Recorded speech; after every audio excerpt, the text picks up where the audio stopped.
안녕하세요, 제이제입니다. 오늘은 커플마다 다른 야한 대화 유형 4가지에 대해서 말씀드려 볼게요. 그럼 바로 시작할게요.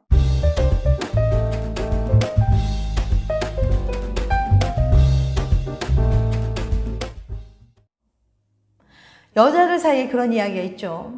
키스 끝나고 나서 물어보는 남자 진짜 최악이야. 전 남친보다는 괜찮았어 같은 답변을 기대하고 묻는 건 아닐 테니까요.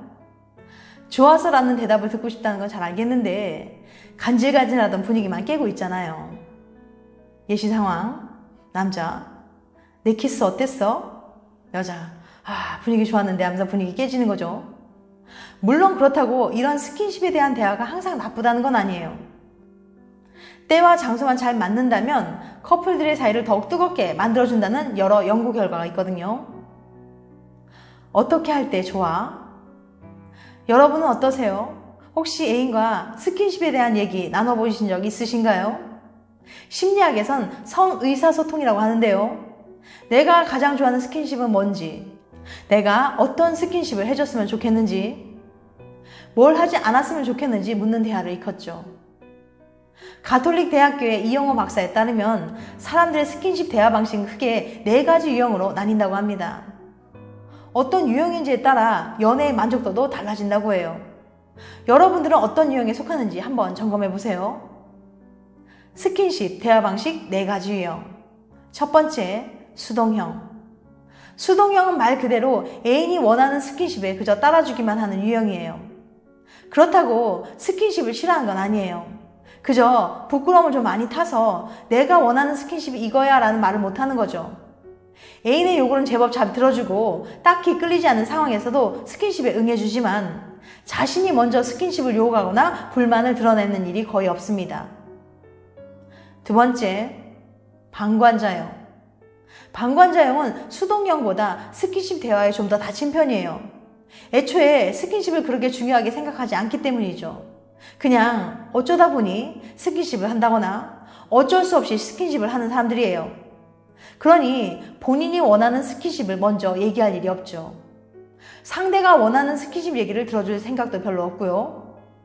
스킨십에 대한 이야기가 나올라 치면 그냥 피해버리는 경우가 많아요.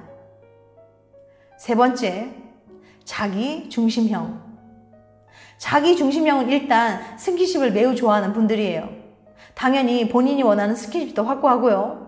하지만 자신의 욕구에만 관심이 커서 굳이 상대방이 따로 원하는 스킨십이 있는지, 상대가 지금 스킨십을 하고 싶은 상황이 맞는지에 전혀 관심이 없어요. 자기 욕심이 좀 많은 분이랄까요? 심할 경우엔 딱 내가 원할 때만 스킨십을 하고 내키지 않을 땐 단호하게 거부하기도 합니다. 네 번째, 상호교류형. 상호교류형도 마찬가지로 스킨십을 아주 좋아하는 유형이에요. 연인과 스킨십이 아주 좋은 애정 표현이라고 생각하고 그에 대한 이야기도 매우 솔직하게 꺼내놓을 수 있죠. 내가 어떤 스킨십을 좋아하는지 또 어떤 스킨십을 싫어하는지 잘 얘기하고 상대가 원하는 것, 싫어하는 것에도 매우 귀를 잘 기울여줍니다. 무엇보다 중요한 건 이런 스킨십 대화를 매우 잘 나눌 수 있다는 거예요. 자유롭고 사려 깊은 대화로 애인과 최고의 스킨십을 나눌 수 있는 유형이죠. 최고의 스킨십 유형은 사실 설명만 들어도 최고의 스킨십 유형이 뭔지 감이 오시죠? 남녀 390명을 대상으로 성의사소통 유형을 확인하고 연애에 얼마나 만족하고 있는지 함께 비교해봤더니 남녀 공동 만족도 1위는 당연 상호교류형으로 나왔습니다. 열린 대화 덕분에 서로 원하는 것을 정확하게 알고 가장 만족스러운 스킨십을 나누고 있었으니까요. 하지만 여러분들 중에 상호교류형에 해당하는 분은 생각보다 많지 않을 거예요.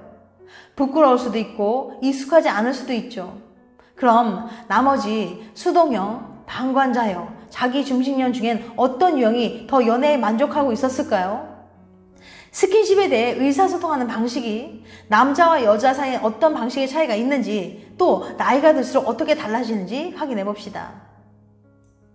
남자들의 스킨십 대화 유형.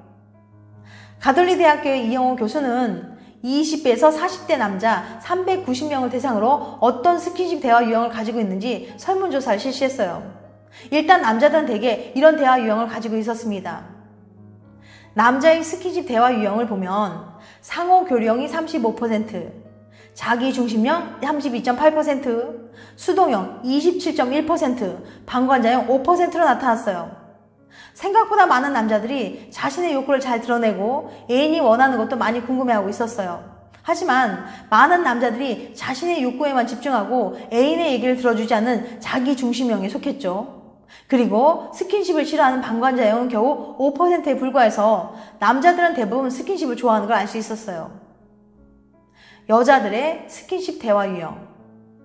여자의 스킨십 대화 유형은 수동형이 36.7%, 방관자형이 26.4%, 자기중심형이 23.2%, 상호 교류형이 13.5%로 나타났어요. 남성들과는 정말 판이한 결과네요. 여자들의 스킨십 대화 방식 1위는 수동형이었어요. 마음속에는 원하는 스킨십이 있지만 실제로 잘 얘기하지 못하는 분들이 많다는 거예요. 아마 자신의 욕구를 드러낸 여자는 밝힌다거나 가볍다고 여겨왔던 우리 사회 분위기 때문이 아닐까요? 정말 안타까운 현실입니다. 이 수동형이 오래 지속되다 보면 스킨십에 흥미를 잃게 되는 방관자형이 되는 게 아닐까 조심스럽게 추측해 봅니다. 무엇보다 가장 안타까운 건 상호 교류형이 13%에 불과하다는 거예요. 여자분들의 노력도 필요하겠지만 남자친구의 도움도 꼭 필요할 것 같네요. 어떤 유형일 때 가장 불만족스러울까? 앞에서 언급했듯이 남녀를 통틀어 스킨십 대화를 자유롭게 나누는 상호 교류형들이 가장 만족스러운 연애를 하고 있었어요. 그럼 반대로 가장 불만족스러운 연애를 하고 있는 유형은 무엇이었을까요? 먼저 남자의 경우엔 수동형일 때 애인에 대한 친밀도도 가장 낮고 가장 불만족스러운 연애를 하고 있었습니다. 애인이 원하는 걸 잘 들어주긴 하는데 내가 원하는 것은 말하지 못하는 남자들, 그러니까 티는 못 내고 속으로 꿍 하고 있느라 스킨십도 연애도 만족스럽지 못했던 거예요. 여자의 경우에는 방관자형이 가장 낮은 만족도를 기록했습니다. 아마도 스킨십이라는 아름답고도 즐거운 사람 표현 방식에 흥미를 잃어버렸기 때문일 거예요. 내 남친이 수동형이거나 내 여친이 방관자형이라면 문제가 있겠죠. 더 큰 문제는 여기 있습니다. 시간이 부족하다는 거예요. 조사 결과에 따르면 나이가 들수록 상호교류 대화는 적어지고 방관자형, 수동형이 되는 경향이 크다고 합니다. 즉, 20, 30대에 스킨십에 대해 터놓고 얘기하는 습관을 들여놓지 않으면 나중엔 서로에게 스킨십도 잘 안 하고 흥미도 잃게 된다는 거예요. 그러니까 한 살이라도 젊었을 때 솔직하게 터놓고 얘기합시다. 나는 이런 게 좋은데 너는 어떤 게 좋냐고. 물론 어려움을 겪을 수도 있어요. 하다못해 이런 소리를 하는 분도 계시겠죠. 스킨십 대화는 배부른 소리죠. 저희 뭐 얘기만 좀 할라치면 싸움이 나요. 별건 아닌 것 같아도 커플들에겐 대화 자체가 가장 어려운 부분일 수도 있어요. 그럴 땐 서로의 대화 방식에 문제가 있는 건 아닌지 고민해봐야 할 것 같네요.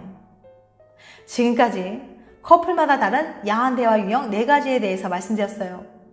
다음엔 더 재밌고 유익한 영상을 찾아뵐게요. 끝까지 시청해주셔서 감사합니다. 다음에 또 봬요. 안녕.